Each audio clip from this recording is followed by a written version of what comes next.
Hey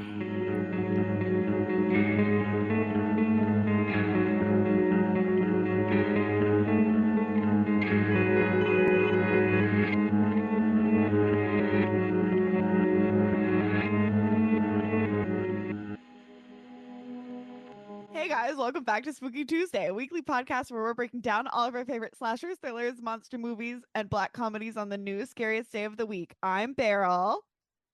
I'm Locke. And I'm shocked. But it's Chelsea. And Oh my Sydney! God, you guys Monica. I can't take this off yet. Can you tell what movie we're doing? Can Can you? you tell? It's our fucking Christmas special, bitches. It's our holiday special. It's Right. happening. We love I a love holiday.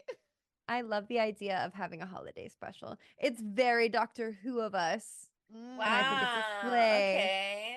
So I will be calling it the holiday special throughout, even though it's just a normal episode. It just happens to be about It's a holiday Christmas special. flavored movie, but it's a Right. holiday special because we did take the hiatus before. And so it's like we came back and we're doing this special thing. Now you understand. But guess what we're doing? What are You've we been doing? asking for it for years. Not all of you, but several of You've you. been asking for it for years. You, listener, have been asking No, I for was it talking for to Monica I honestly, I feel like and Sydney. Yeah. I've been asking for it for years, but I'm not a full freak for this, but now I am. I think this has reignited my soul. But we are talking about the 1993 classic, The Nightmare Before Christmas. Finally. And can I just say what a joyous experience. I almost cried like 3 times. And then we listened to, of course, I listened to I Miss You by Blink-182's right afterwards and watched the music video. So we're feeling nostalgic. We're deeply emotional today. At least I am. Really makes me want to go on a long romantic stroll through Hot Topic. Oh my God. I yearn for the days of Hot Topic. I mean, I think I can't speak for Sydney. Monica and I have both been on the Hot Topic website very recently. So Yeah, I was on there earlier. yeah, love we've Hot all been Topic. on there very recently. So The children yearn for a Hot Topic. well, it's still there, girl. We could go.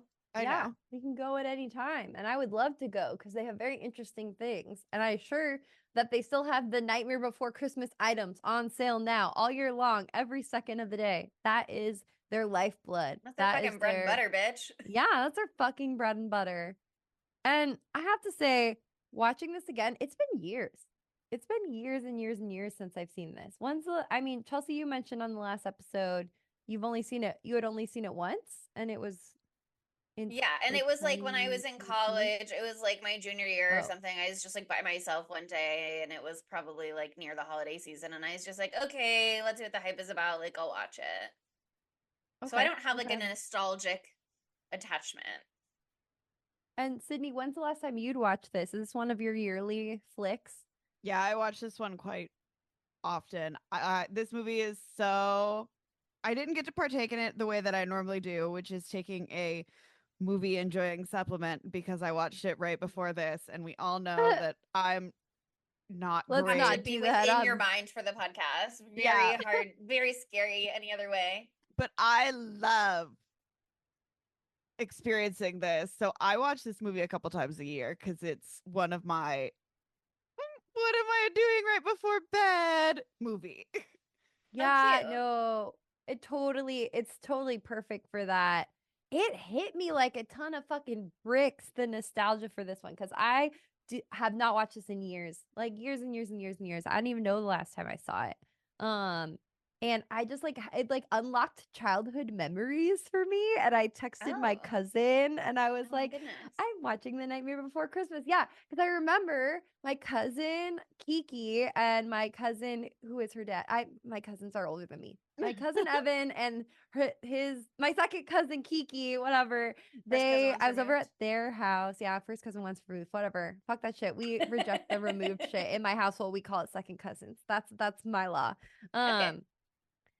Evan's super cool and he let his kids watch cool movies and my parents, God love them, not cool in that way, cool in other ways sometimes, but not cool in that way. So I was over hanging out with them and they were playing The Nightmare Before Christmas. And like Kiki had seen it before and I had never seen it before. And it scared the fucking shit out of me. I remember I was so terrified.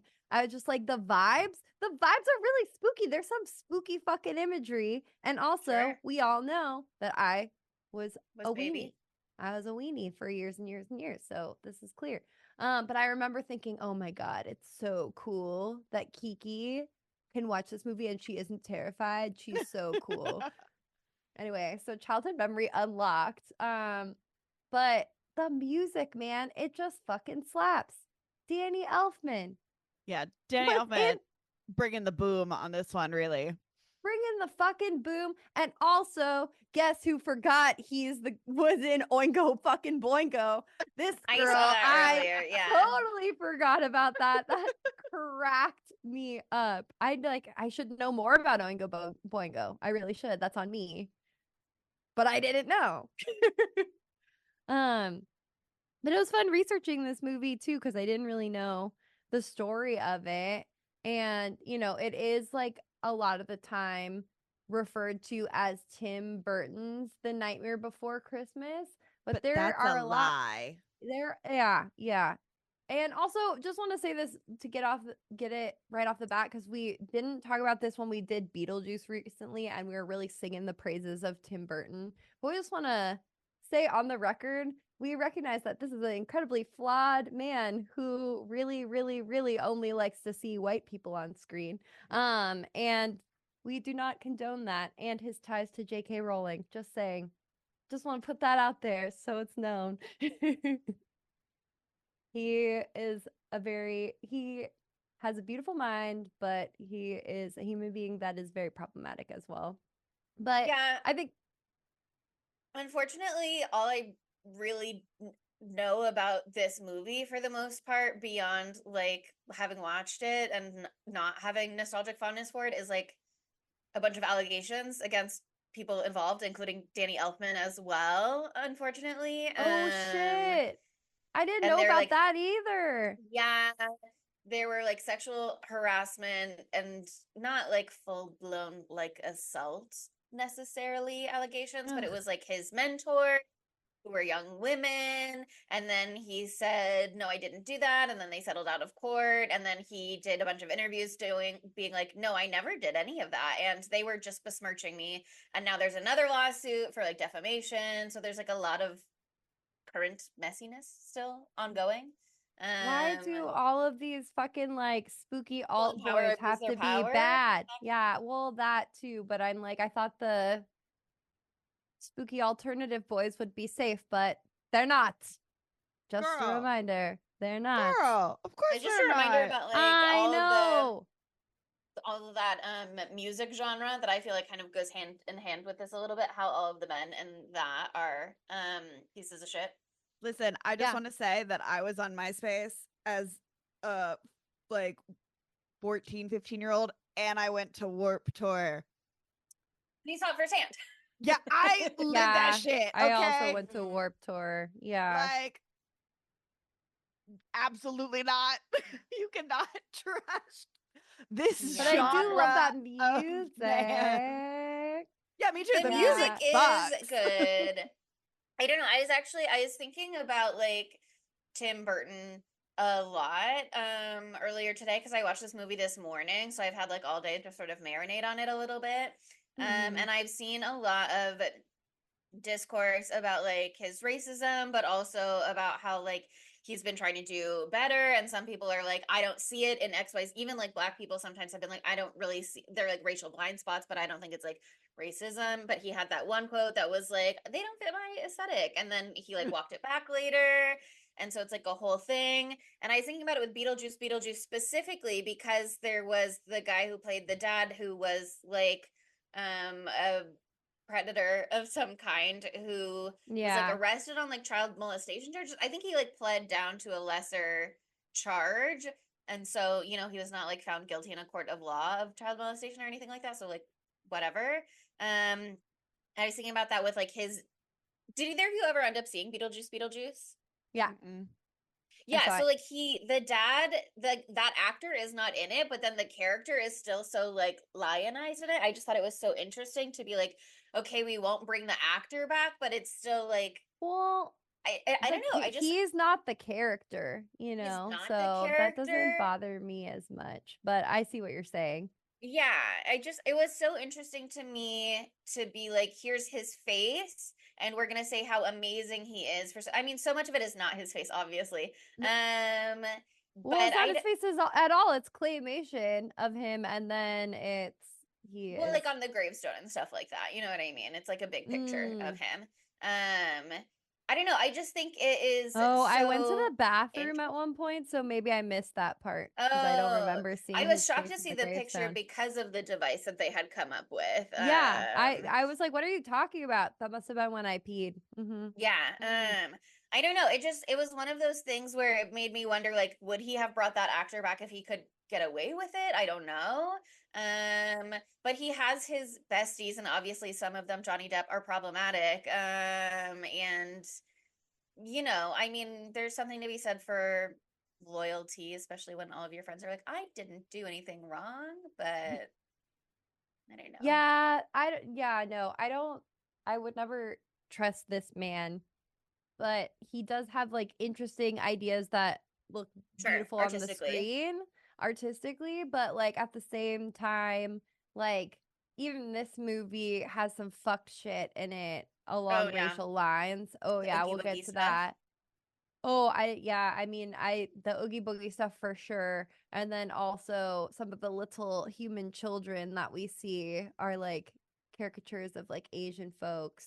Yeah. Um, I thought that about that when it's I not saw them so pop up good. too, because they're Yeah, like that was not crying, so so their good. eyes are shut, but they're like very slanty. No, yeah, they're not crying. Their eyes are like that the entire time. It's like Mm. it's yeah, that's what they're doing. They're doing the bad thing that Okay, that's what okay. they're doing. Same as the double Um, double toil and trouble thing. because So like like, literally seconds before I was like, "Oh, look, there's a black family in I know this. I That's was like, oh so my rare." god. I was Okay, like, there you "Great." And go. they looked like, fine enough at first glance they're in it for 5 seconds and then 2 seconds later I'm like, "Oh, and there's the Asian Oopsie, family." never. Yeah. And yeah, I was like, "Cool, cool, cool. Let me Oopsies. walk that back. Let me take those kudos away." Um but also, like, when I watched Wednesday, I really enjoyed it. But obviously, I'm like coming from a white woman's perspective. I'm not going to notice as much nuance as I should be. And there's a lot of criticism from Black people who watched it who were like the Black character that they had in that. There, I think multiple, but the main girl was like total like villain, horrible characterization of Black people and stuff, and it's so true. It's like she's like a 2D character. So yeah, he's starting to have some people of color in his stuff, but like the writing isn't there to support. He's got a long way to go. Yeah. Gomez in So Wednesday being Latin does make sense though. So That makes perfect sense. yeah. yeah. Well, wasn't what's his name? Latin as well? No, maybe not. Maybe not. Maybe not. I The man who feel passed like away. Raul yeah, I something. also want to say that's Yeah. his name, but I don't know for sure, so I was Yeah. I don't want to can't put it on the assume. record. I don't know his last name either. It's just like I feel like his name Raul is Raul. Julia, and he's Puerto Rican. There you go. I've looked him up quite a bit before because I am so sad that he passed away at such a young age. Terrible. No, he was the perfect Gomez. Ah, Sydney. What? He passed away on your birthday, but it was 2 years, 3 years after you're born, so you're not his ghost. So But his Wow. ghost still could have gone sorry. into her body when she was celebrating. My third birthday That's true. is the birthday that I Died for 5 minutes and then they brought you back and now you're Raul Julia or whatever you no said his name stop. is. That was the birthday that I immediately started hating being sung happy birthday to. So It's because that you had You a have to ghost it all encounter. makes sense. consider. It's It purely all makes because while they sense. were singing the song to you, you had ghost encounter and maybe he didn't like it. Maybe that's a trait that you got from him. Yeah. Yeah. Or So maybe he just like I'm touched your soul for a second and then went away and it I was like, scared you and it you cannot traumatized you and you sing have the me a sense happy memory of this birthday song. when my Yeah. beloved ghost friend I'm actually really busy trying to commune with my ghost friend, and you're really distracting that from that right now. And whenever I hear this song, I'm always gonna remember that you didn't give me a moment of privacy with my ghost friend. Wow, I'm gonna absolutely start telling people. This is part of your lore now. You're Raul Julia, and I'm Brandon Lee because he died on my birthday. So there we go. Chelsea, you guys are so hot. I don't know what to say Towers. for you. A lot of people we're getting problematic ourselves here, but yeah, I just wanted to make sure that we touched on that this episode because a few of our listeners reached out to us and was like, me specifically was like, Burton is so amazing. Yeah, he makes amazing stuff that I love, but he is also a fucking piece of shit. So important to remember that don't meet your heroes or learn anything about them or you'll be so upset. Google Don't Google the name of anyone that you like. God Artists damn, I did not and know that Danny professionals of Elfman all thing. kind can be flawed, and they can still have made beautiful, meaningful art. And all humans should be encouraged to learn and grow and change, and hopefully supported in doing so. But no, any individual person is responsible for helping. They can turn away if they want to. Yeah, I've decided that Bobby here is gonna cosplay as Zero. Oh my god! Do you know Zero! Danny Dunnett, who's been on this podcast twice? Danny Dunnett, his dog's name Zero after Zero from this movie. That's so sweet. Because when I met his dog, I was like from Holes, and he was like, no, like from Nightmare Before Christmas, and I was like, okay, just that's because you'd never seen it before. I had seen it by the time Danny got his dog. Wow, Chelsea. Junior year in college was a long time ago now. Either way, time has passed. Should have known. But anyway, let's get into the movie. I think, okay, wait, we were talking about credit where credit is due, though. And I just want to talk about how this movie came to be because I didn't know anything about it really until doing some research today. So it still is the brainchild of Tim Burton because while he was working for Disney in the 80s, he was working for Disney. He was the emo guy at Disney, working there, not fitting in, I guess. He wrote this like 3-page poem that basically is the story of Jack Skellington. And I listened to half of a spoken word version of it on the internet, and it was beautiful, and it's linked in the references. So if you want to read that, that's very cool. But he pitched it to Disney, and they were like, "This shit's too freaky. We're not gonna do it, but we still own the rights to it," which is classic. But then Tim Burton left, became popular in his own right with Beetlejuice, then he did Batman and that sort of thing, and then came back to this property later where he had he collabed with Henry Selick because while this movie was being made, it took like 3 years. Tim Burton was also working on Ed Wood and Batman Returns at the same fucking time. So very busy. Busy boy. Very busy. So like this, everyone thinks of this as Tim Burton's The Nightmare Before Christmas. And I'm going to say The Nightmare on Elm Street one time during this episode instead. So call me out when I do. But he was only on set, I think it said 5 days of production. Like he was obviously wrote what inspired it, and he and Danny Elfman worked together like really closely to create this story.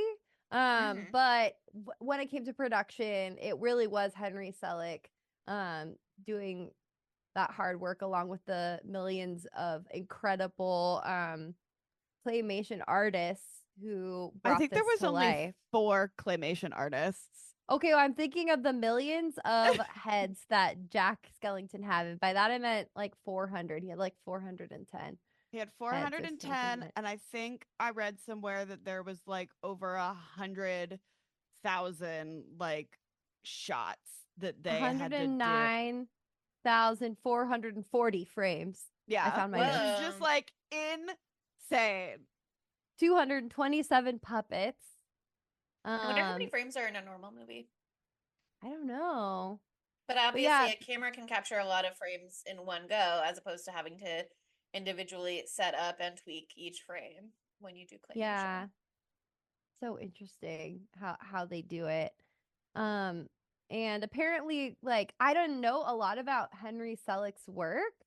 And He did I'm going to Coraline.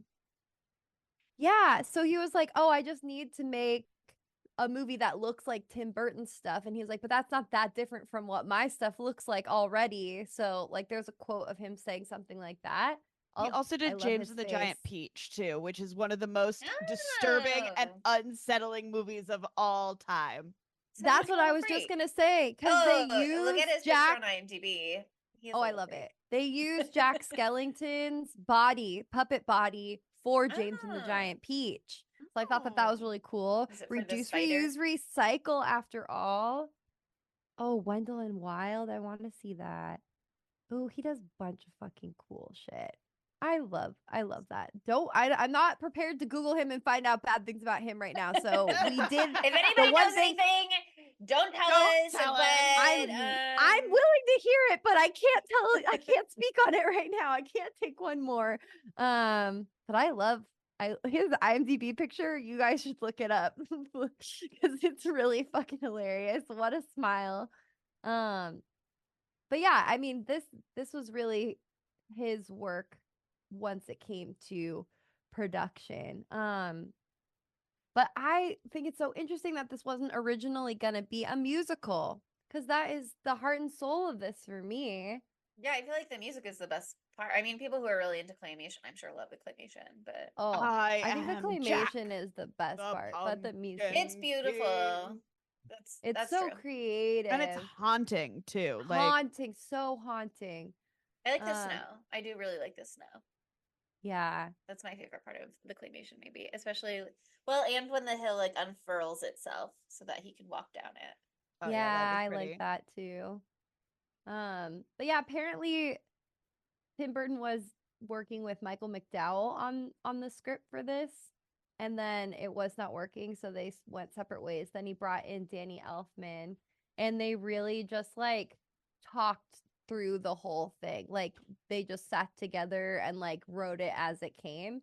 And apparently Danny Elfman was like also going through a point in his life where he was like, what should I be doing? I'm directionless, just like Jack Skellington. And so he really put a lot of himself into this movie.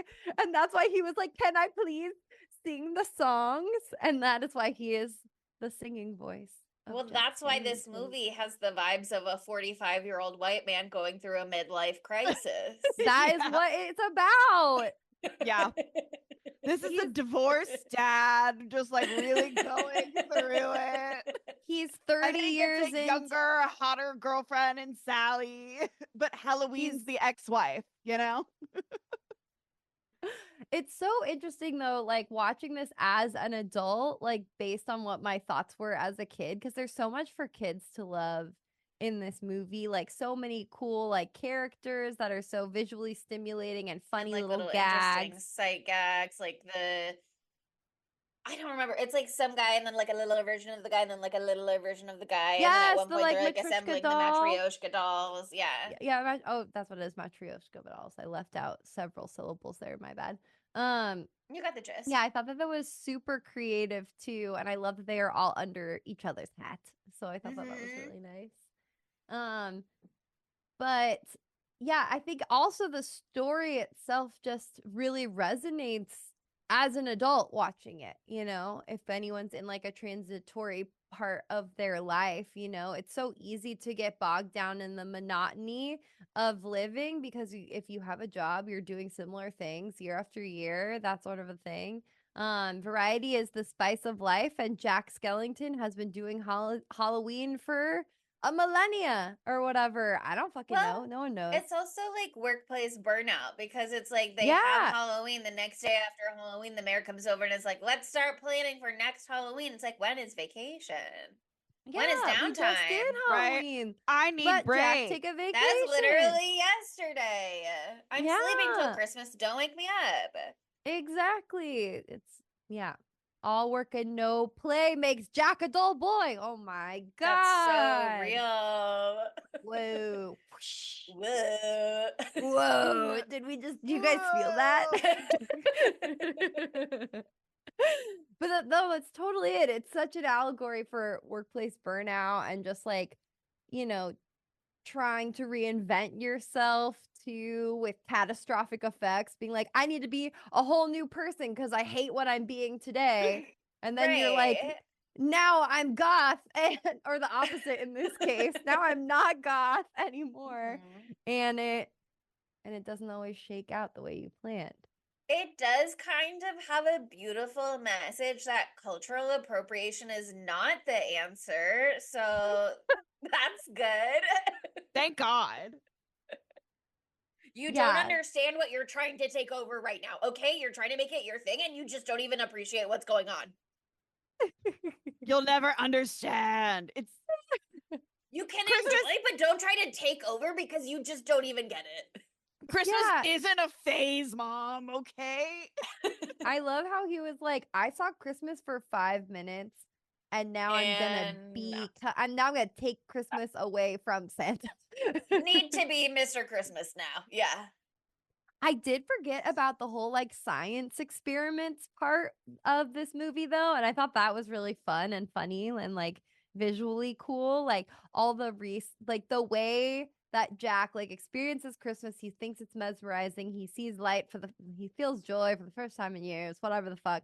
And then he's like, I must understand how they do joy and Christmas spirits How? and jolly jolly. And it's fucking like science, like his chalkboard with the equation that was like the square yeah. root E of equals 12 MC over December 25th, and then it was like plus Holly equals Christmas. Like I thought that was so funny. And like he's reading all the books, like he's reading A Christmas Carol, all these different stories, like trying to glean the answer. He wants to be part of the culture, but he'll do anything except talk to somebody who's part of it. Wow, Jack. Wow. Okay, I want to have one time where we have fun though in this episode. Jack, Where it's not actually all bad serious guy. and sad. No, I related to him, but not in that Look, part. He is just stuck in doing the same thing over and over again. And he tries something new and different, which is great. The way he goes about it is not ideal, but it does show him like he can be scary in new and different and exciting ways, Yeah. which means he can rediscover himself instead of having to be somebody else. So, like, Yeah. it's good. I'm gonna take off the mask now just cause Oh my God, she's taking off the mask. Well, My I God, also put reveal on cool yourself. makeup, so I look like I'm dead. But so Beautiful. I honestly really love making myself have purple eye bags. And I always do that when we're doing a Tim Burton property. He Ugh. loves a good under Yeah, eye. it's you kind know? of his He loves a aesthetic. gaunt bitch. Anyway. So I love those details, but the opening segment of this movie is so much fun, and it made this movie actually a part of Werewolf versus Vampire seasonal depression event because we also have vampires and werewolves in this movie. And And Jack is also kind of depressed because of the season. he's Yeah. definitely depressed because of the season. So it literally has all of the things. So this is actually it's a holiday Wow. special. But You it's got a bonus actually one for Christmas. You guys are to really lucky this theme. year. Uh-huh. And I loved the way that I just love the character design for every single character because With we the also werewolf have like bursting through his shirt. yes, I love that. I love he's wearing a flannel, I think. I love the classic vampire look with like the like widow's The peak widow's peak. hairline And their kind of little thing and the parasols. cloaks. The parasols were so good. Okay, I but did you love that. know Zero's little nose is a jack-o'-lantern? I did know Oh, that. that is I thought that cute. was obvious.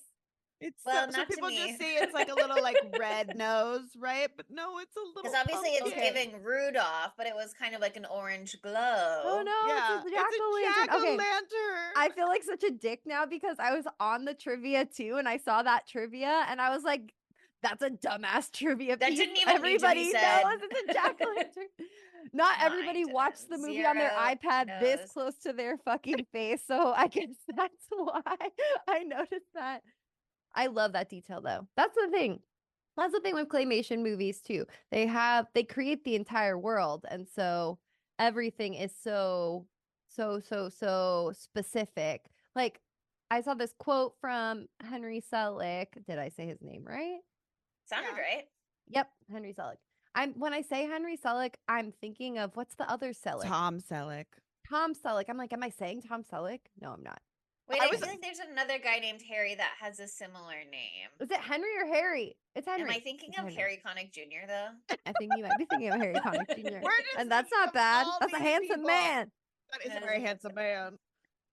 Oh, I bet he And could be he's in problematic. PSI. We're I not don't know. googling him. We're We're not not going googling there. him. That's We're for not sure. going there. We're not This googling is him. not defamation. This is not defamation, Harry Connick Jr. I don't want to know. Never mind. Anyway, moving on. There's a quote from Henry Selick, that is his name, and he said, "When we reach Halloween Town, it's entirely German expressionism." So this is like his inspiration for like the aesthetics for all of this.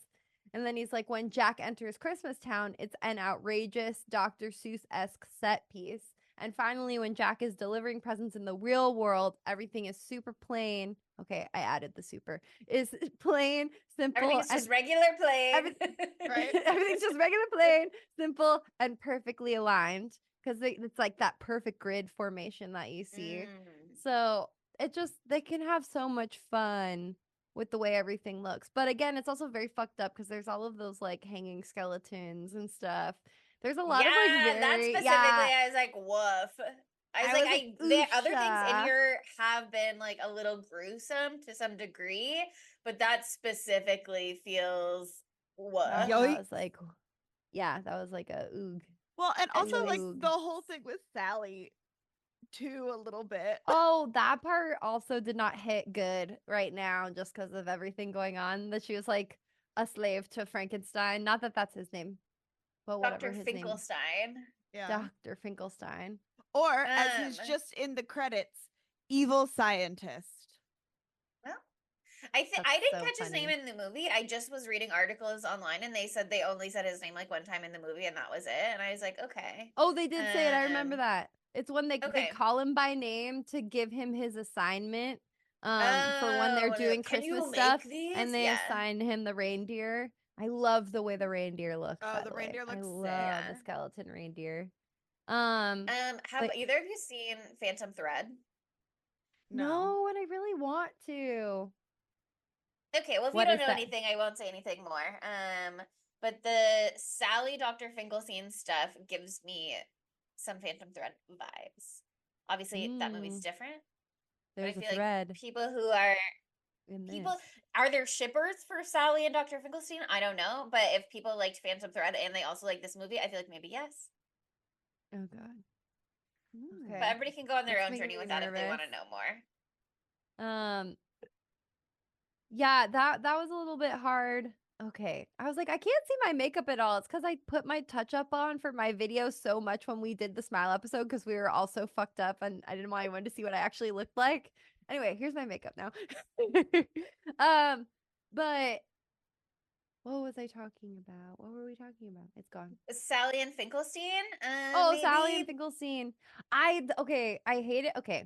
She was giving a little bit sex doll, sorry. But she bit. was. No, I And mean, yes. specifically the feet. That was the part where I was like, this is like some man's wet hot fantasy. Well- Because she has tiny little infant baby feet. And she's like hobbling around on them. I was like, give her big giant feet like actual Frankenstein's monster. Come on. But also one 'Cause thing I've that watched I that now. noticed in this thing, I was like, Sally has great legs. Why are they pointing out how like When it's she's throughout, using one to seduce Oogie Boogie. but it's just like throughout the movie, you're like, She's oh, hot. Sally's got great legs. She's hot. She's a babe.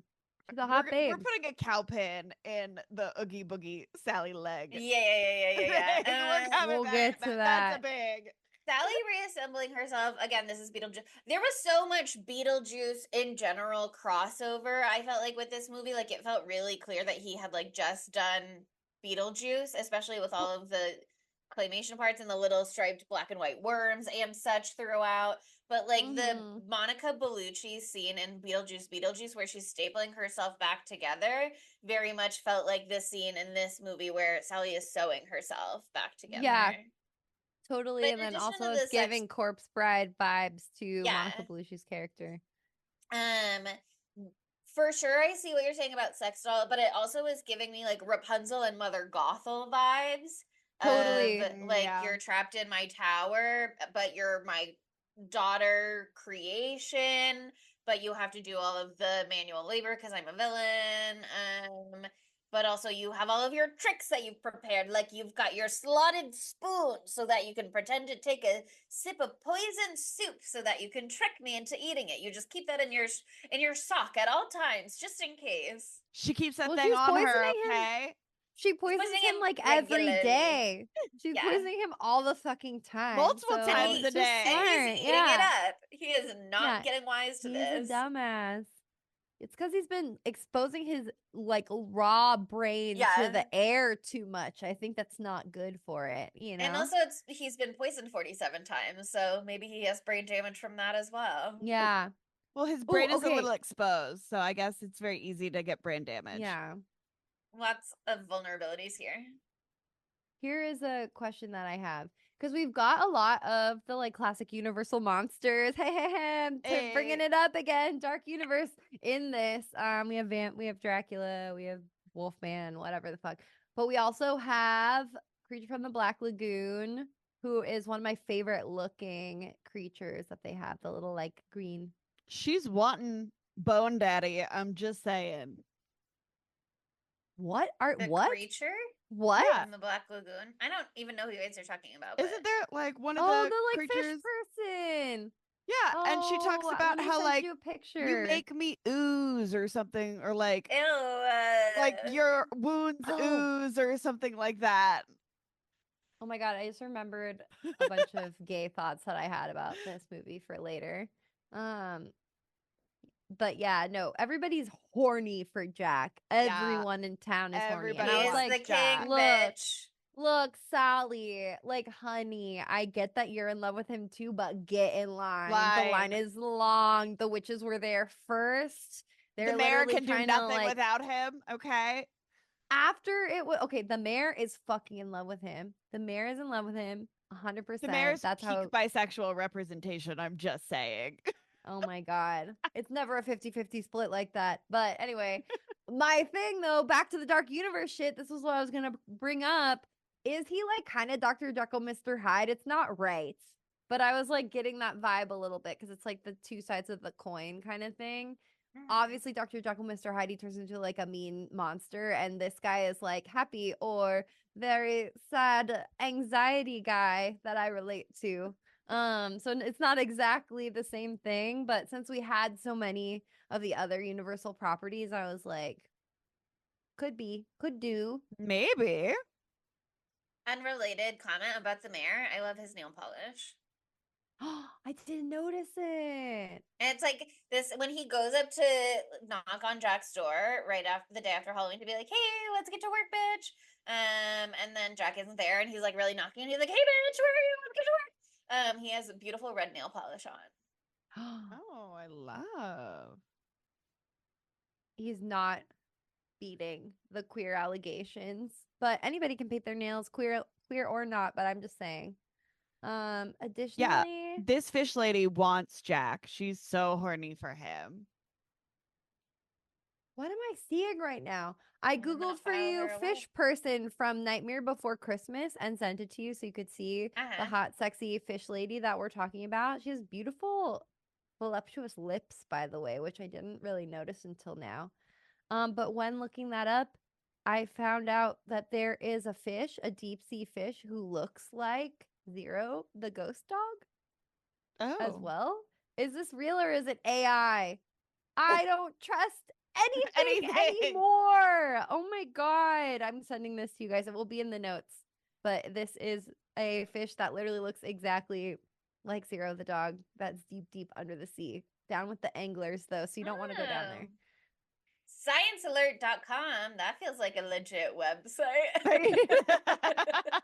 NOAA is the source for the fish. Oh, there's a video.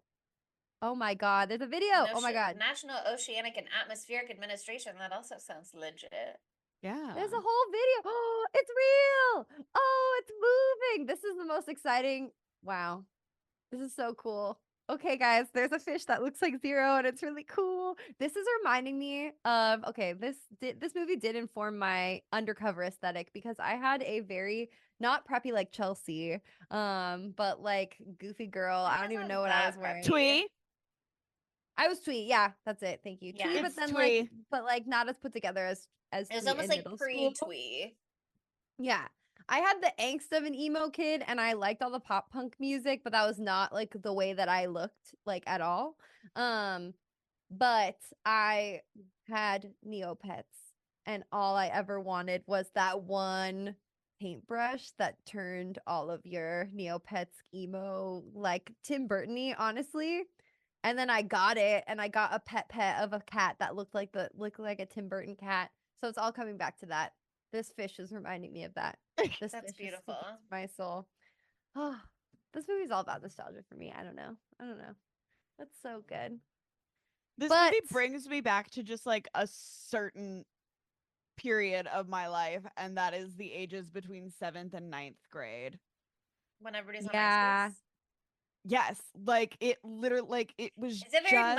MySpace era movie, which is so interesting since it came out in 1993. Yeah, but again, I don't know. It just really That's peak Hot Topic. It was peak MySpace. It really spoke to people of the time on that platform, man, and it. Well, yeah, the because it children had a yearn later for MySpace resurgence. again. Okay. And it It was had like the era of like being a scene kid and Yeah. like Yeah. That hair. Oh, I always just- wanted to do my hair like that, but I, alas, could only do side bangs. I never had. I was scared of the razor blade for the haircut. and like the stripes and like the yeah. I'm My mom living was out like, "You're that time blonde. now with my razor Cannot do that." fag. I think that I could really yeah, I could really see how this like resonated though with like, alternative kids back in the day. Like before Sure, rewatching it, yeah. I was like, okay, it is like the aesthetic, but also just like the storyline too, like not like fitting in and like everybody wanted Jack to be the spooky king, and he was like, what if I don't want to be the spooky king right now? You know And what I they'll mean? never then he- understand. and they'll never understand that I just love Christmas now, which is so anti, like, actually the vibe of the people who resonated with it. But he came back around, so it's fine. They're like, I love the moral of this story, but if I think about it too much, it turns around and it's not good and it's actually bad. And I it's mean, just like you yeah. can try to be something different, but you'll fail and you will return to your roots. That was another take I took away for a second. I was like, no, Monica, it's positive. It's actually good. No, it's good. Don't worry. There was a quote I wrote down, and I can't remember. I think it was from a Jack song. I don't remember. It might have been from Sally, but I don't think so. But the quote that I wrote down was, "Although I'd like to join the crowd in their enthusiastic cloud, try as I may, it doesn't last. And will we ever end up together? No, I think not. It's never to become, for I am not the one." Yeah, that's the Sally song. But that was how I feel about Yeah, it's a Sally one. this movie. I would love to be having fun with everybody else, but Okay, but also that's- speaking of the Sally song, and That's not to be. this pertains to last week when what's her name, Amy Lee from Evanescence, she Yeah. also does a cover of the Sally song. It's good. The song slap, man. The song slap. This is the songs do Halloween. slap. I love a musical. I'm a musical theater girly at my core, and so this is really it. But also I'm not super into Christmas these days, says the woman in the Santa earrings and the Christmas sweater, but I'm not. But this was like, I was like, if Jack can get into it, I could, Right. If Jack can get all of Halloween Town into it. It could happen. It could happen. I love though also that they're like, oh, this is beautiful, gorgeous Christmas town, and it's so cutesy and blah blah blah blah. Everybody still looks really fucking scary. Santa Claus is so fucking scary to me. He's scarier to Yeah. me than Oogie Boogie. Honestly, he is scary looking, and the elves freak me out. Like the way Every they did the time eyes for all of them really freaks me out. every time I see like every time Oogie Boogie was on the stage, I just keep getting that like meme where it's Oogie Boogie at like one of the Disneys, but his costume looks like he's got a A vagina. pussy. And so he's like his Oogie Badussy or something. Oh my god. That's And I'm so like, His, oh funny. his pussy no. lips were on display. He's got a fat cat. What can we say? What can we say? Nothing wrong with a fat cat. Okay, I guess before we talk about how shit hits the fan, we should talk about us. The Oh, lock, children. shock, and barrel. I was like, what the Yeah. fuck are you talking about? Let's talk about us, even though we've already been talking about like all of our aesthetics and junior high and MySpace, but we're lock, shock, and barrel. And I really thought it was lock, stock, and barrel this entire time because I thought that was like a phrase. So that was something that I learned, It but I've might never. be. I think It sounds locks. like it is. But you just said shock. Well, her name is Shock, but it could be a play on that phrase. I think it is. Lock, stock, and barrel is a thing. Meaning, lock, stock, and barrel is a merism. What does that word mean? What's a Another word to merism? look up. A merism Definition. used predominantly in the United Kingdom and North America, meaning all, total, or everything. It derives from the merism? effective portions of a gun, the lock, the stock, and the barrel. Ah. A merism is a rhetorical device or figure of speech in which a combination of two contrasting parts of the whole refer to the whole. Okay. Well, what Does you that make learned some- sense? I don't know. do you feel educated on this week's episode on today's holiday special? You're learning so many things like we are. Well, I'm learning a lot. I'm learning so much. Okay, then it makes sense that I thought that that's what they said. But she does have shock, which is you, does have the electricity hair. So, No. and she's sad about it. This mask is so unnerving. Also, you have a I like great her big printer. nose. Thank you. I use my dad's. That is a good printer. Mine could never.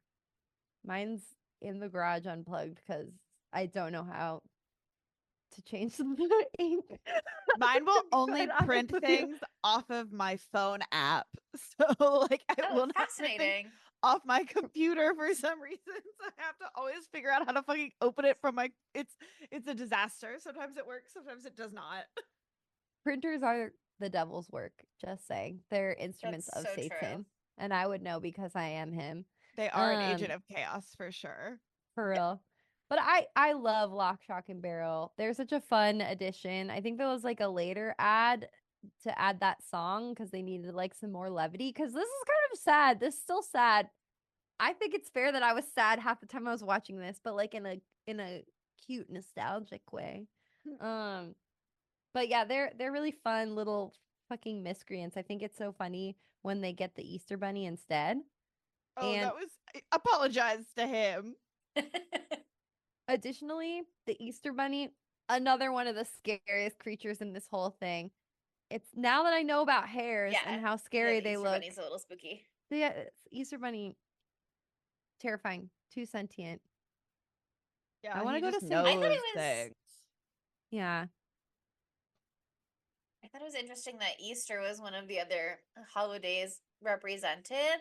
Not that there's so many possible holidays, but I think it was interesting the ones that they chose Well, because it was like where's Arbor Day? Easter, Yeah. Arbor Day not listed, shockingly. I saw that they Um, were maybe gonna do a sequel where it was Jack and St. Patrick's Day. Slay! Jack gets drunk. Jack gets Like- fucked up. Jack blacks out on on an episode, a collab episode with Homies of Horror. Jack drinks a bottle of Jameson. We were just talking about that earlier today. Exactly. Oopsies. oopsies, Jack, he's got to try something new. He's got to not unlearn his lessons that he learned from this movie and go back and steal the leprechaun swag. I'd It's like the watch it, but I'm leprechaun also comes glad and it doesn't steals exist. his swag, and then actually the leprechaun has to learn the lesson. And Jack is like, "Don't worry, I got you because I've actually been through I've already this learned this before." lesson. Yeah. Let me help The you, Queen. leprechaun comes to steal his swag, and that movie already exists, and it's Leprechaun, and we covered it on the podcast. They That's need what Cupid to come happened. in from the Valentine's Day door. And then we can get a little Jack and Sally love story movie Yeah. where Cupid is doing hijinks to them. Yeah, I'm interested in that. Shooting little arrows. Or you could get a sequel where Santa rounds up all of the other kings of the various arenas. I don't know. We know Jack is the king of Halloween, but we don't really know how the other leaders self-identify in such a way. But they could all team up to be like, stop fucking with other people's arenas, because he did mess with Christmas, and as mentioned, he got the Easter bunny. So like Easter got messed with as well. They brought him Very back. weird. They brought him back. They let him free. Presumably apologized, but the trauma will last girl. the entire bunny's life, which is eternal. Maybe, I don't know. No one knows how it works. I think that one of the strongest parts of this movie, though, is when they try to make the toys and they make such fucked shit, and it's all such iconic shit that you can buy today at Disneyland. Right. Oh my God. I did We write love capitalism. the bullet riddled duck is giving Chica from Five Nights at Freddy's. Yes. Looks Okay. exactly like Chica. Oh my God. Okay, but the duck is a reference to Tim Burton's Batman movie. Danny DeVito's, I think he plays what, the penguin The or something, penguin. Yeah. drives a duck mobile in that movie, and that's what I it don't references. remember that. I gotta rewatch those. Oh my God, that's so funny. I love the like weird bat cutie thing that comes alive and flies around. It's like a raccoon and a bat mixed together with a big face. But I also, what's my favorite one? Oh my God.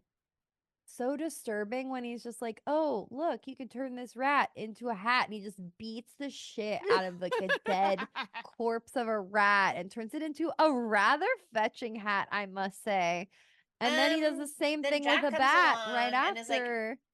no, somebody else does. Jack comes along and is like, you should really be using a bat instead. Yeah.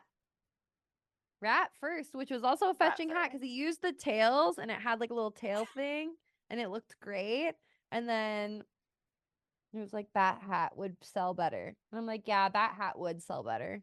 So that is the entrepreneurial spirit of Jack Skellington, which is being played out today by the Disney company in stores near you. So true.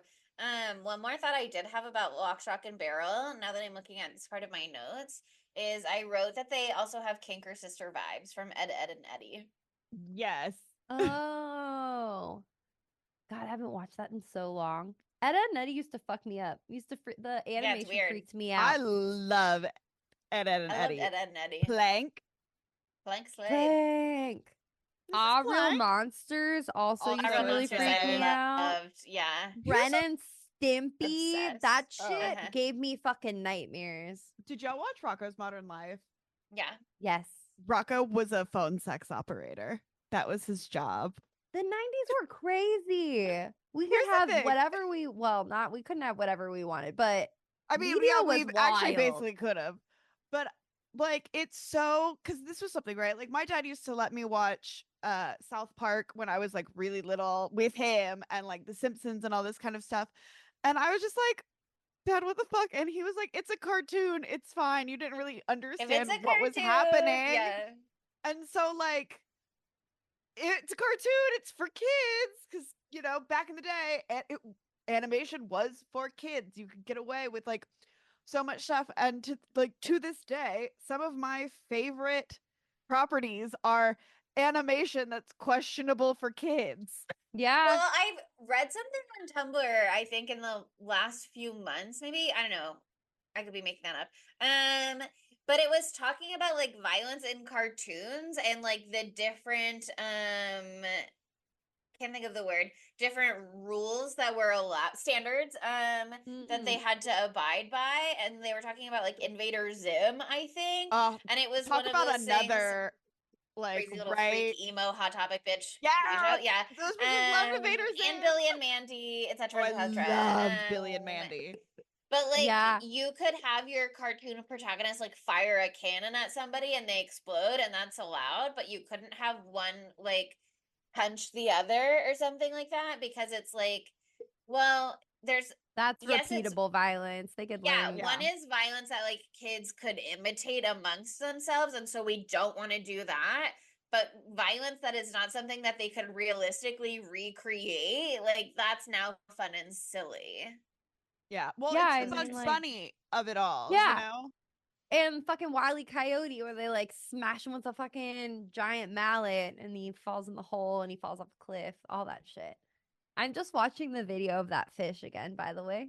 Like as we record, I just have it on.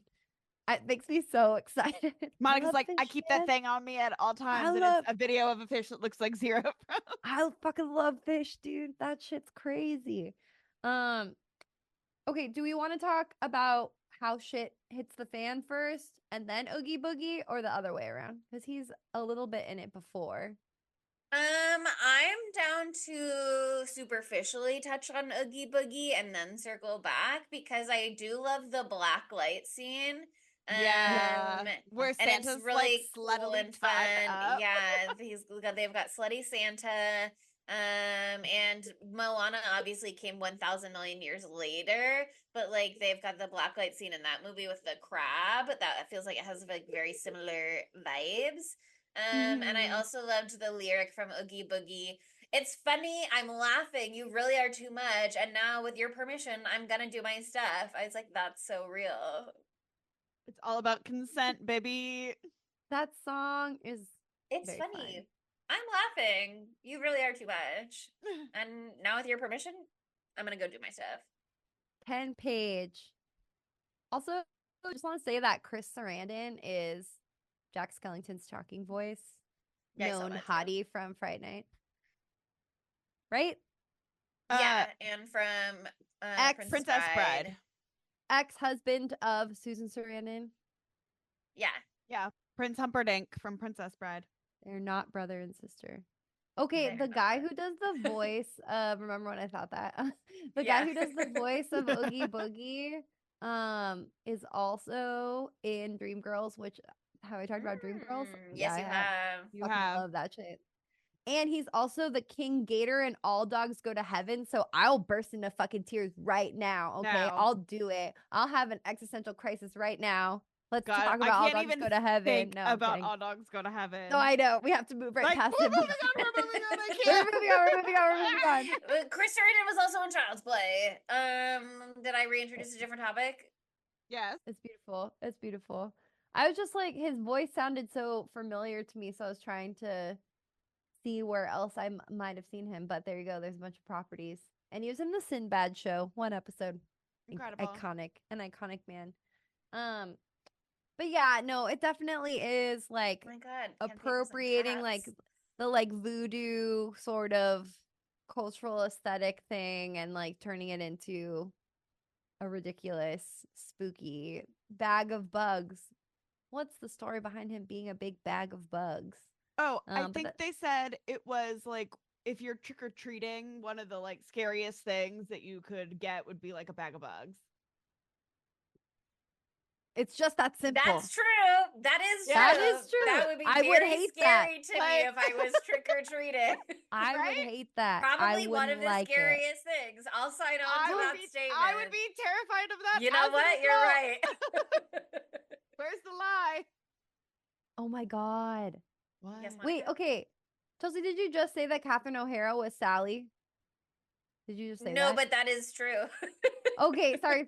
You said something while I was saying something else, and I thought it was about the cast, and I was like, I don't want to do that thing where I just say what you exactly just said 5 seconds later. But Catherine O'Hara is Sally, and fucking Paul Rubens is Locke. Mm. Paul Paul Rubens, Pee Wee Rubens. Herman.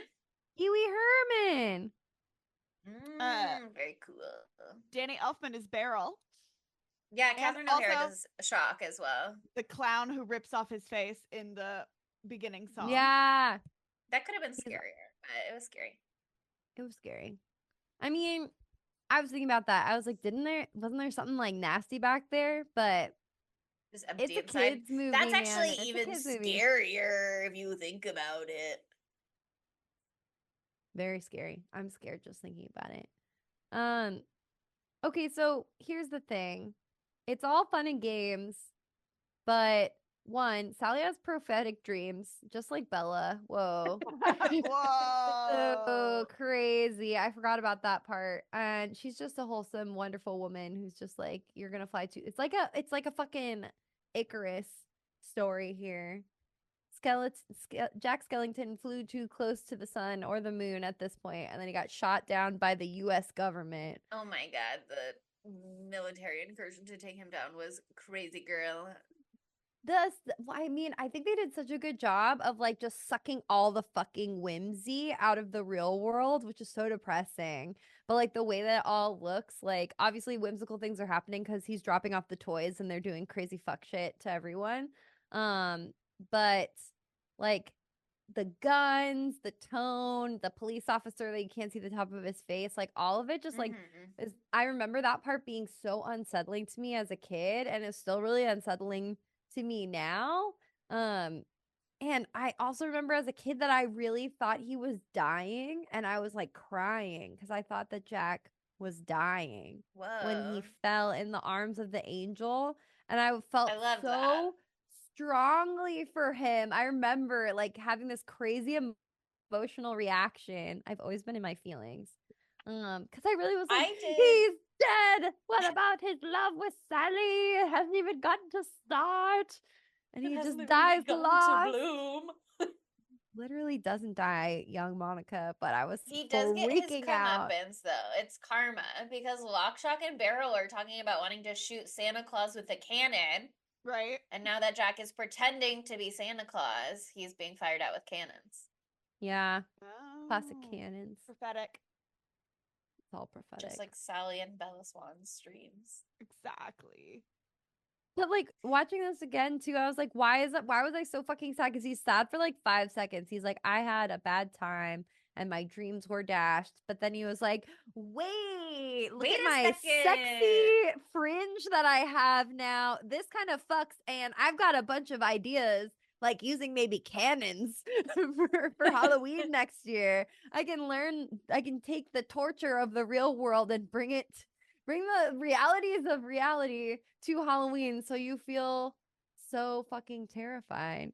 Do you The think real that world's was the his scariest takeaway? part. That Yeah, that's what he it saw the is. scares of the real world and that's what invigorated him? I don't think so, He but saw- he that's said, I was just trying to be bleak. the I was trying to horrors be bleak. persist, and The so do horrors. I. I felt like all of the kids got scared of what he was earnestly attempting to do Christmas through, but then having that effect on the children brought him back to his feelings of like being Mr. Scary, and he wasn't expecting it, but that's what like made him feel like himself all over again and more than he ever has in such a long time. And like it opened his mind to like ways that you can be scary in new, innovative, creative ways, as opposed to like coming from the same approach over and over. I love how he was like, I wanted to bring joy to these children, but actually I terrified them, and that And that reminded me how much I fucking love doing And that as shit, it turns man. And that has out, I fucking love to joy. terrify. Yeah. Yeah. I At the liked end of the when he was day, I'm a visiting. terrifier. Oh my god, It another all comes crossover. back to Terrifier. I love when he was in Christmas Town too, and he was like sneaking in and spying on everything because he's a nosy bitch, and like he's like lurking in the elf's bedroom in that one moment, and Yeah. then that one elf is like He gets little pants after he leaves. Yeah, he's a scary guy. Also, Slender Man is 100% based on Jack Oh, for Skellington. sure. Oh yeah. 100%. That was so clear to see again. Okay, Still also want to see a that weird movie, even though it's little fun fact is that Jack Ooh. Skellington's suit originally didn't have the pinstripes. It was supposed to be all black, but Henry Selick said, "Shan't. We must add the pinstripes. It He gives it a needs little more swag. pizzazz." Can he He's have like, a it's little more not come to swag, enough. please? And it's I like, love yeah, pinstripe. like the pinstripes are kind of serving. Yeah. Oh my God. The What? name of the creature from the Black Lagoon's character is Undersea Gal. Lay. Like, Love. that's me, actually.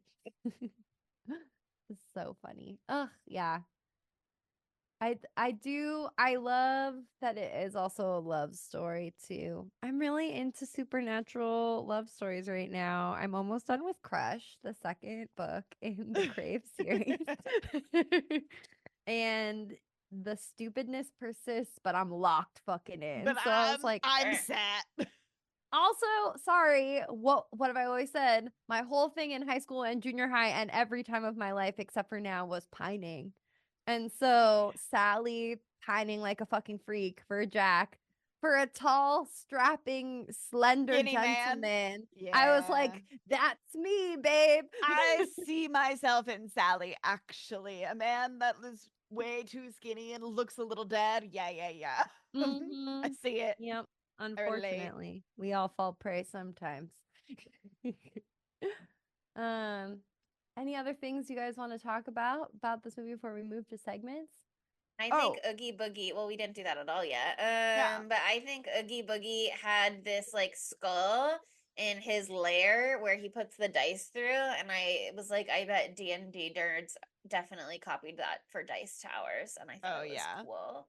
Also, Ooh, Oogie Boogie tickling Sally's like leg and foot. I was like, okay. Taking the shoe off to give the foot a he's a little foot tickle, you guy. freak Like, ass He's bitch. a foot guy. sometimes He's you don't got a realize little foot how fetish. many people are actually foot people, until you watch They're out television. there. They're out They are there. so out Mhm. there. And some of them are working in children's media. And so many of them are working in children's media. And there's nothing necessarily wrong about being a foot person and also working in children's media, but you gotta be It's careful just because some a of them are little crossing freak. lines. Yeah, it's a 90s thing. They just had all these weird sex jokes and everything all the fucking time. And they still did even past the 90s. It's like Ratatouille when there's like, it's just my little chef, and the lady like looks down at his dick. Do you guys remember that part? That happens in Ratatouille. That always stuck with me. They got to put something in there for the adults to laugh at, but also I'm like, kids have brains. They can see things. They have eyes and brains. Kids understand. They Or understand. even if they don't, they're filing things away regardless. Ooh, something I loved about the Oogie Boogie stuff that wasn't the like appropriating Racism?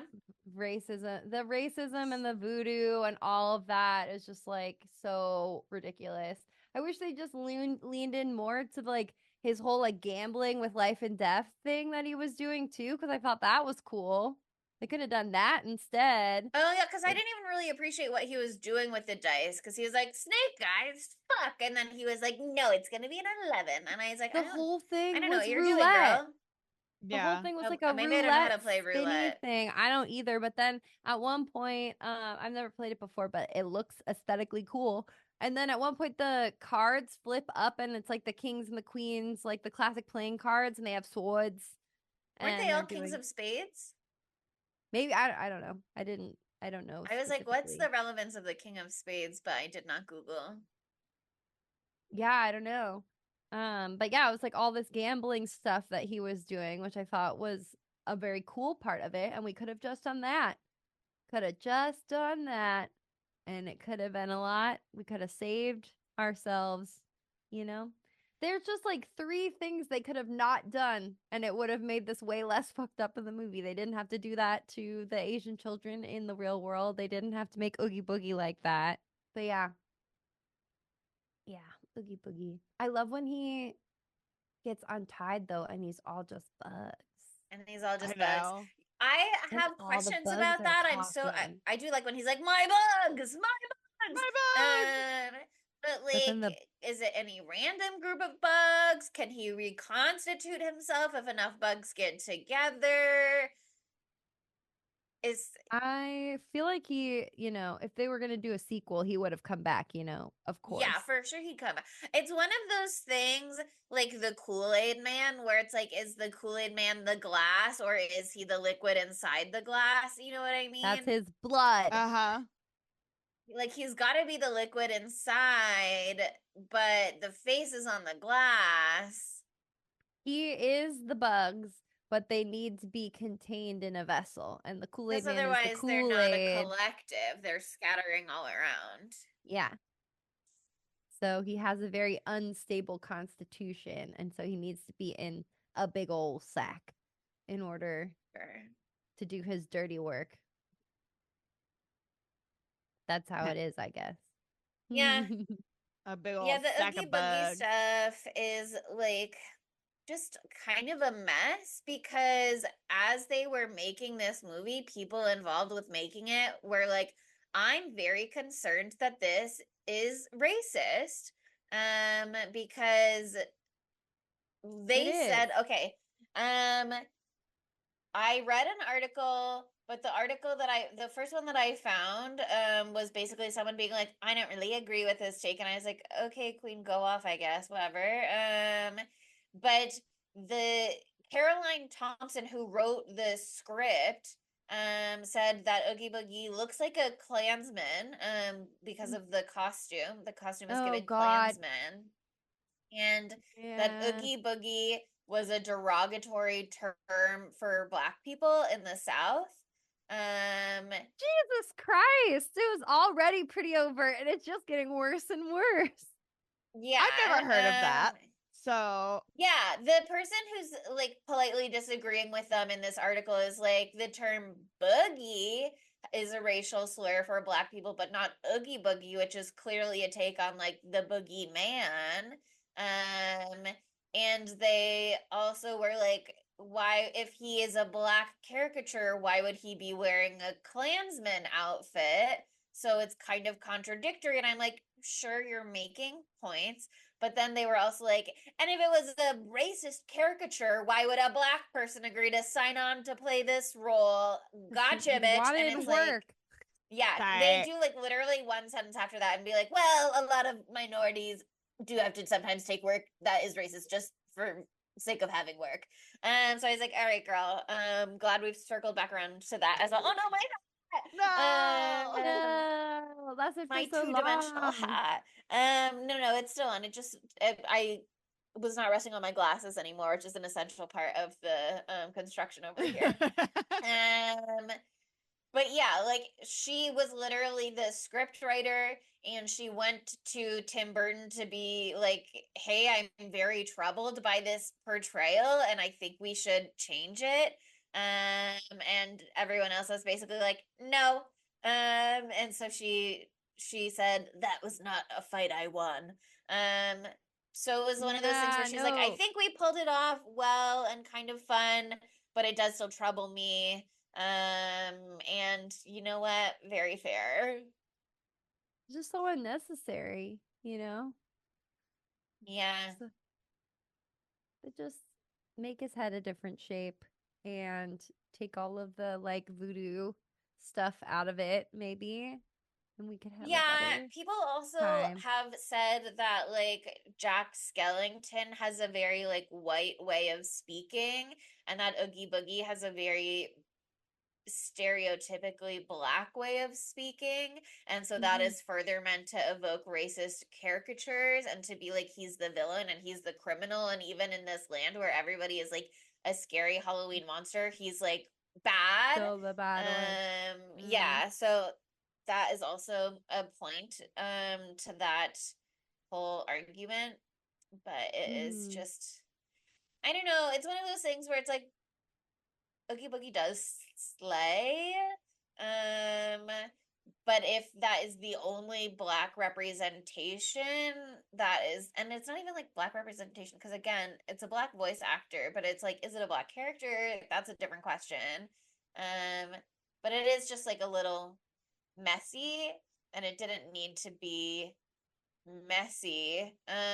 But just Totally. while we're on the subject of Oogie Boogie drama, and I'm looking at this article, Henry Selick, the director, also had another idea for Oogie Boogie, which was that it was going to be Dr. Finkelstein in there, controlling Oogie Boogie. And Very Tim Burton Wizard of Oz. disagreed, and it made him so mad that he quote flipped out and kicked a hole in the wall. So Tim Burton there's did lots or of, Henry yeah, did? Tim Burton I'm did. so scared of Tim Burton by the I end of this know. episode. I swear to God. Tim It, I Burton's would it's love just I would scary. a love mess. I would love Yeah. to try to like leave this episode with my love for this film still intact. So could we Move on. And next. I'm starting to get sad about it. I mean, it's good to know these things. It is good to know these things. But I mean, it's the same thing. Like we just watched Double Double Toil and Trouble and the portrayals of black and homeless and little people in that. It's not that great either. Came out the Are same year. complex. Yeah. Yeah. So I just like is the 90s. They did not Care. care They at gave all. no fucks. They gave no fucks, and this shit was running fucking rampant. It was in everything. Racism has always been there, but like in media, it was so ubiquitous, you know. I was just working at an event last night that was like Critics Choice Awards, AAPI, like event to like honor different AAPI actors and producers and directors and all these different things, and everyone in their speeches was just talking about representation, and now that there's like so much great representation and it's so incredible, but so recently there was none of that literally at all. And so yeah, as recent as the 90s, as recent as the 2000s, as recent as the 2010s, shit has been fucked and it still is.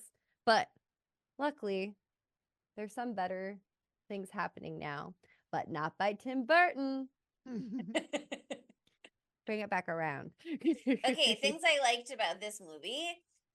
There was a spider web with Christmas lights, which I did like. Loved. Yeah. When Jack tries to make a paper snowflake and it turns into a spider, I liked Yeah, that was that. cute. That was so funny. I want to learn how to do that. I will say I did love when like he crushes he has like a vat and he crushes up a Christmas ornament and it like lights green and he goes, "But what does it mean?" That was so fucking funny. I like when Sally is escaping Dr. Finkelstein and she pulls the stitches to just release her arm, and then he's left holding the arm and then it keeps hitting him. I liked that she's stuffed with fall foliage. I like that I she love that throws herself out the stuff out tower the window and thing. then just reassembles herself. That part's Do you want to so say things that funny. you like? I've been saying things I like the whole time. Yeah. Okay, I just wanted to, since you wanted to end on a more positive note, I thought maybe that could be an opportunity to shout out anything in particular. Oh yeah, I we've got segments that will bring joy to my heart as well. Okay. What were you gonna say, Sid? I don't remember. It's Well, gone. that means It's gone. it's time to talk about gay shit, I think. So how We could this love. movie be gayer? I really think Mr. Mayor is hot for Jack. He's giving. Yeah. It's so apparent. When he first reveals his sad face and he's like rolling around on the ground, like, what do you mean Jack isn't here? I'm like, oh my God, been there, babe. What do you mean he's not here? I need him. I came all the way to his house. Need him carnally. Mhm. Okay, uh, this is not necessarily, well, whatever. In Lisa Frankenstein, I saw a lot of people online talking about the creature and how he gets free bottom surgery from his girlfriend. And so how he was giving like trans a lot. And I could see an argument being made for Sally in this movie as well, and that she is like putting herself together and like can customize herself, or like Dr. Finkelstein is like building her himself, you know what I mean? I think there is a read for that. That's cool. Jack I I can hadn't see thought of is that. non-binary as well. Mm. Yeah. Yeah. I could really see that. They could also be That lesbians. They could be a lesbian couple, you know what I mean? yeah, Yeah. Jack can be a name for anyone. Actually, Mhm. really like when non-boys are named Jack. It's an exciting thing. It Like is a Jacqueline's very who go by Jack. Hot. yeah. Hot. Just saying. Like Jack Vanek, just to bringing it back to emo shit. If anyone knows who MySpace that days. is, yeah. It's a little more. It's like leaning towards indie sleaze, but it's there. I wore her shit when I went to Warped Tour. Nice. I also think, again, this is a 1993 children's property, so like it can be kind of hard and sneaky to like get gay stuff in there sometimes. But the way it just like ends on their kiss and then being like, let's be together forever, and then the movie is over. It kind of, if they are lesbians, it kind of makes me think of like Legend of Korra, where they're just like, we'll do it at the last second so nobody can stop Right? us. And this is So legit. It's real. We promise. That's we're so just sneaking funny. it in, and no one can stop us because it's the last second of the movie, and now the movie's over. That's so fucking funny. Yeah, that feels right. I love that. I love lesbian Jack and Sally. Jack without the K. There you go. Done. Yeah. Done. Any other gay thoughts you'd like to share? Get ready, Chelsea. So many gay vibes. Well, you better not say any of them. I love how you turn it into this like antagonistic thing instead What's of the like a slutty alternative? I like don't understand. just Let for her me. let her do whatever she wants. I love it. I feel love put on the it. spot. I haven't found my. I'm still working it out. I'm gonna put you Okay. on the Yeah. spot every time until something clicks. I'm gonna do Yeah, that every we're fucking just gonna episode keep now. trying it Yeah, out until because something feels Chelsea right. will And forget that she has just to I do because like this that I'm one. every saying, time. yeah, just You because had a I'm look of saying something abject doesn't mean I'm fear. gonna stand by it. No, We're your just bit trying things out. changes We're every allowed time. to experiment, okay? Yeah, I'm open to it. I like that you were so angry. I just wanted to know why. We love when you're angry and hostile, Chelsea. Yeah, I was like, what's going on? Do you want to talk about it? Okay, where would Matthew Lillard fit into this claymation movie? Oh, I know exactly where I want him. I want him to Where? voice the werewolf. Ooh. I love that. I just think He's he so would tall and slay. lanky, though. I could definitely see him playing Jack Skellington, or like doing a Jack Skellington Halloween costume at some point. I would love Yeah. to see some Maddie Lily Jack Skellington cosplay. Him and his wife Yeah. as Jack, Jack and and Sally, Sally. would Yeah. slay. That would be so good. That'd be so good. Yeah, I love that for him. I also think he could slay as Locker Barrel. Just a I think we little. could cast him against type, and he could be Sandy Claus as well, where he just comes He'd in be to a be like, great fuck Santa off. Claus. Yeah. This is not your thing. Back off. Off. I love that Sandy Claus was so pissed, but then he was like, "But I'll give you the joy of Christmas snow because Yeah. I know that Because you I'm were trying fucking to do Santa something Claus. nice." Yeah.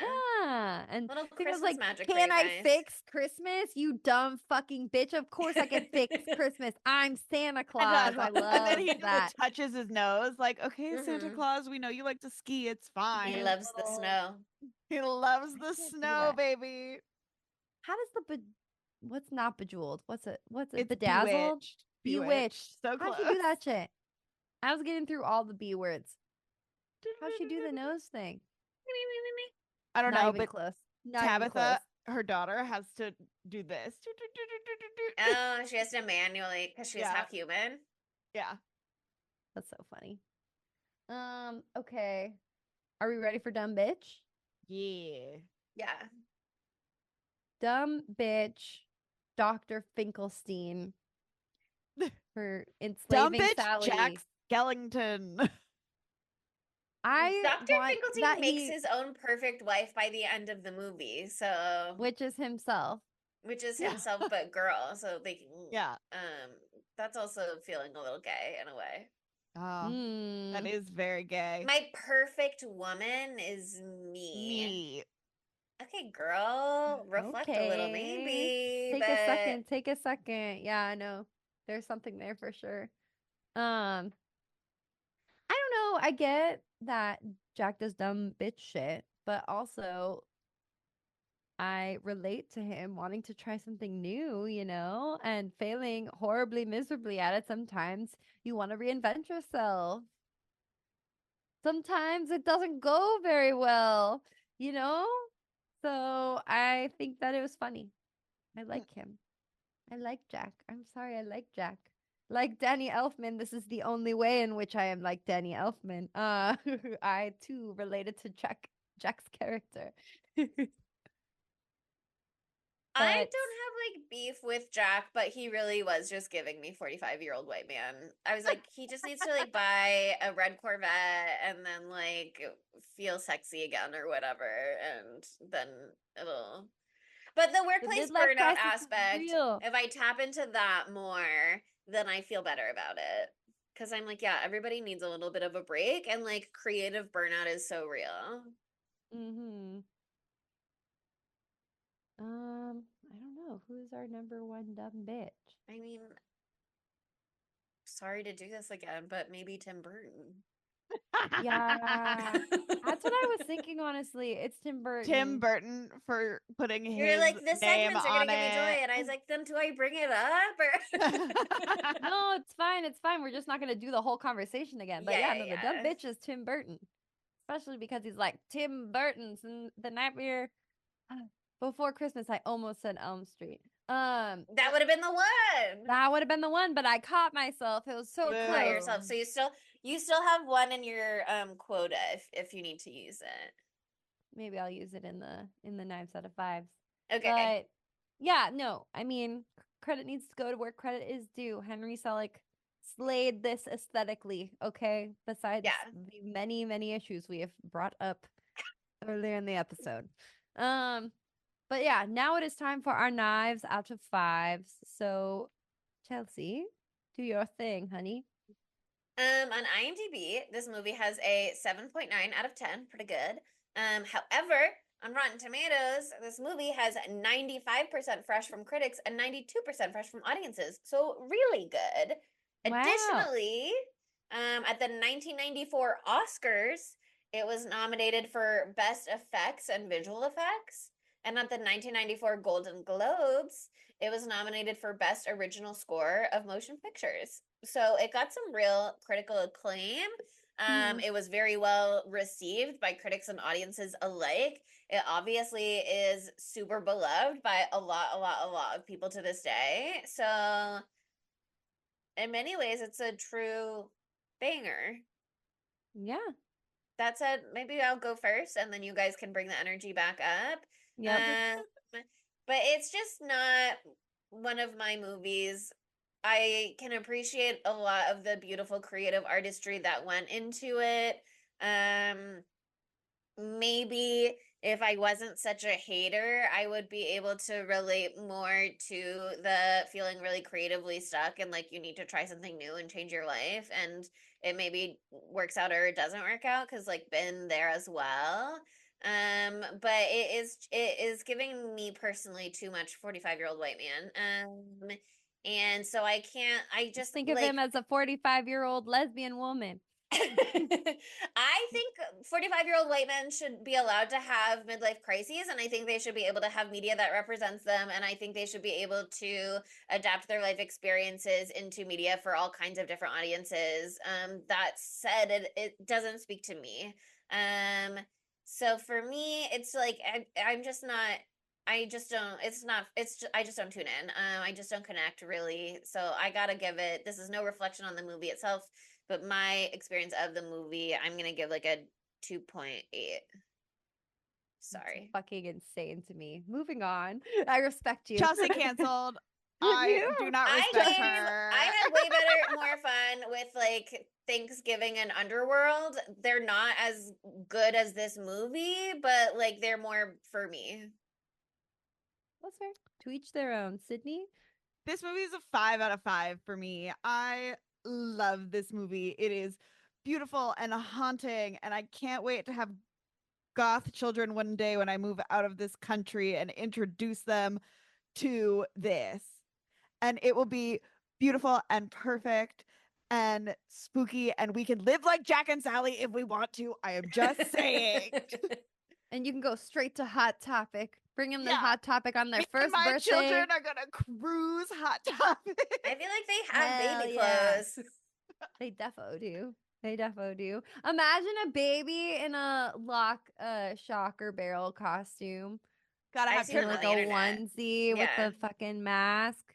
Gotta have triplets. Done. Very cute. Oh my god! Please don't have triplets. You can have triplets. Go do whatever you want. Do whatever you want. That's just I've like broken to hives with the thought of having triplets.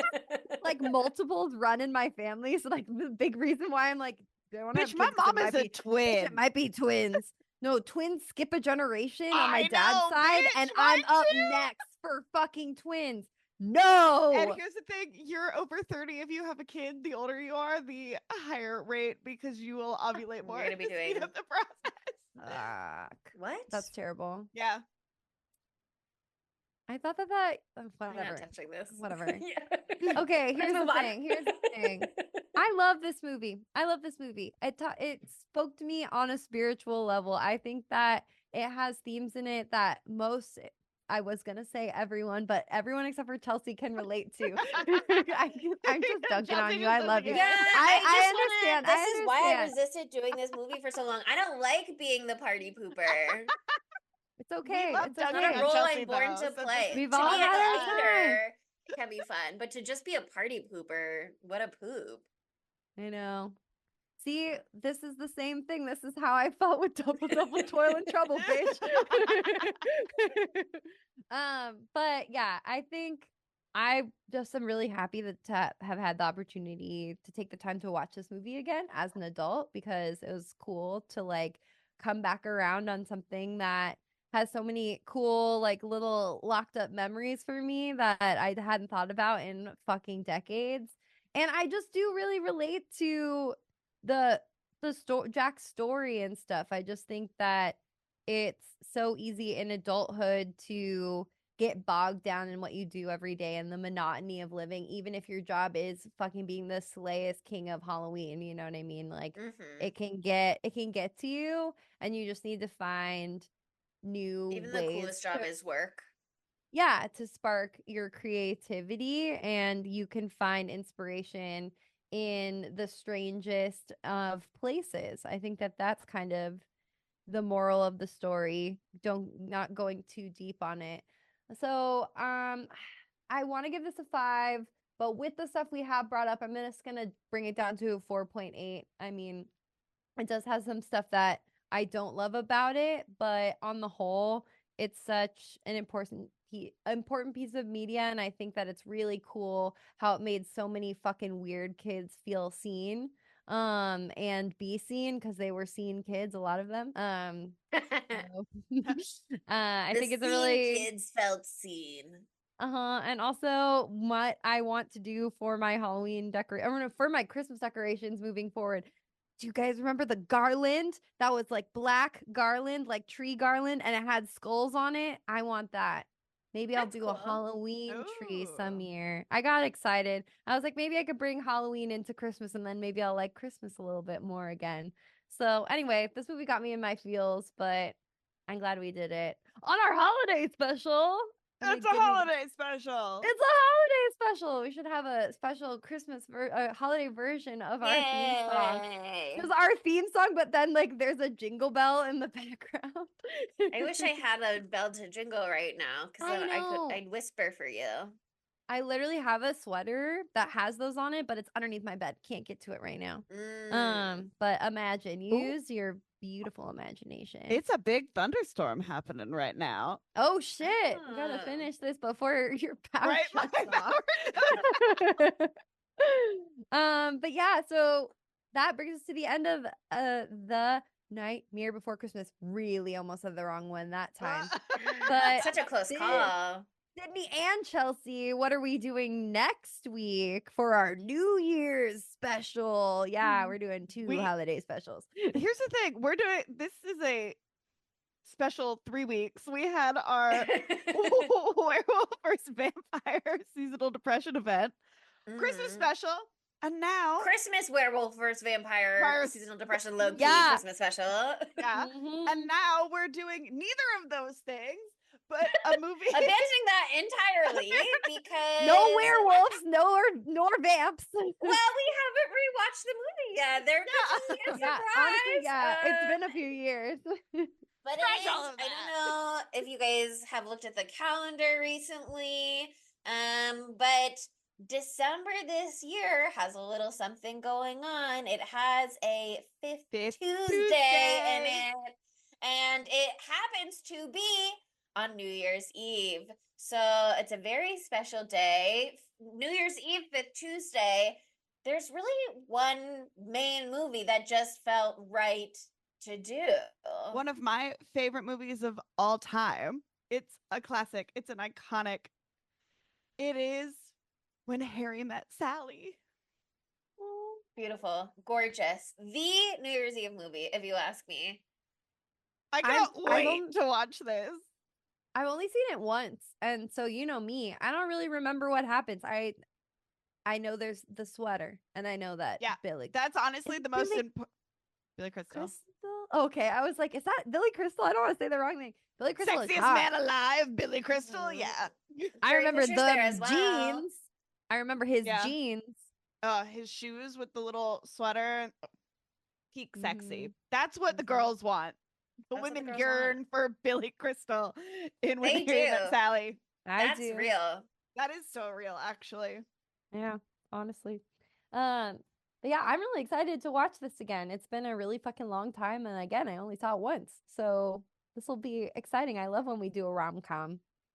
Yay! I love a rom-com. Who doesn't love a It's like rom-com? one of like the rom-coms Rom-com, to yeah. rom-com all rom-coms too. One of the ultimate classics. So The ones that came out in the 80s and the 90s, those are the ones. those Some are the ones. 2000s, but those are the ones. So yeah, it'll be really, really fun, and we'll ring in the new year together, spookies. But yeah, you know, it's Christmas. I was gonna try to quote Love Actually, and then I was like, I have no fucking clue what that quote is. To me, It's Christmas. you're No, I got it. perfect. Oh. I got it. Yeah, it's Christmas, and on Christmas you tell the truth. So in a 5-star review, say how amazing we are. Because that's so true, bestie. We're perfect. That's so That was almost true. good. Spooky That was Tuesday almost perfect? really good. Yeah, you could say that. Speak your truth, but it's only positive things because it's Christmas. In a 5-star review for us. And why not follow us on social media? Another beautiful gift under the tree. We are spooky_Tuesday on pretty much everything except for Facebook and Tumblr, where we are at Spooky Tuesday Pod. And we also have a gorgeous, gorgeous website that is spookytuesdaypod.com. So check that out. And also, we're on YouTube. And we put our full pussies into these costumes today, okay? We did. We slayed. I can't wait to scare Taylor with how I look as soon as I walk into the other room. We came up with this idea 1 hour before we started recording. And I was like, Sydney, all you need to do is draw like one line on your face and some other little lines to make teeth, and it'll be fine. She went full tilt into the skeleton. What can I Full say? tilt. I was born to be locked because I already had all this shit in my house. And Chelsea used the power of paper Great crafting printer. and a gorgeous printer. And I pipe had black cleaners. pipe cleaners. Slay. Great pipe cleaner work. You don't see that.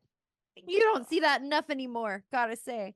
And I But have yeah, my witch hat that's also made of t-shirt sleeves and cardboard that I made when is we this did the Practical same Magic one? last Halloween. Okay, Yeah. yeah. I was gonna ask if this was the same one from Practical I try Magic. not to Yeah, deconstruct anything because you never know when you're going to need it again. literally same. Anything I've ever made for this podcast is sitting right there on the ground, and I keep it. I keep that thing on me. But yeah, so you can only see all these beautiful, beautiful costumes on our YouTube channel. So please subscribe. And at the end of the day, I have to say, happy holidays, spookies. We love you so much. Thank you so much for listening, and we'll see you next Tuesday. Bye, spookies. Spooky Tuesday was created by Monica Height, Sydney Thompson, and Chelsea Duff, and edited by Sydney Thompson. Our gorgeously spooky tunes are all thanks to Tamara Simons, who you can follow on Instagram at Great18. That's GR818_. And our podcast art is by Ryan Brom, who you can follow on Instagram at Ryan Brom Art. That's RyanBrommArt. Learn more about Spooky Tuesday at spookytuesdaypod.com and subscribe to our Patreon at patreon.com/spooky_Tuesday.